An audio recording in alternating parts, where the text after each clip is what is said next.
qua come chi si sveglia la mattina e ne pianta un impianto, d'accordo? E quindi FIA 8 vedi chi puoi fare in 2 o 3 conferenze di servizi regionali, un paio di conferenze, e fa una preistruttoria, una decisoria e ti pianta l'impianto.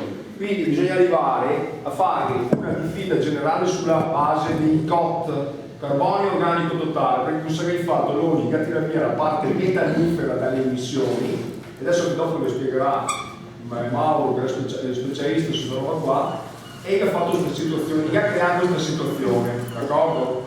E quindi continuare facendo dei diffidi, costringeremo sta gente a dover applicare la legge o modificare questa legge. Apri il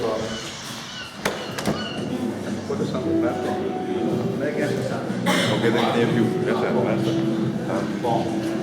Quindi è questa la situazione. Perché abbiamo fatto questa cosa? Perché noi dobbiamo arrivare a dei documenti congiunti, dei documenti forti per mettere questa gente con le spalle al muro, cioè, va bene? Questo è il motivo di questa riunione. Non è una riunione per il pubblico, quindi non devi vedere tanta gente, questa è una riunione per gli addetti ai lavori. Io ho scelto la Gran Guardia di Rovigo perché c'era gente che veniva da altre regioni, che viene da altre zone, e quindi è più centrale per il discorso, d'accordo? Ecco, adesso ti spiego che... Spiego un attimo.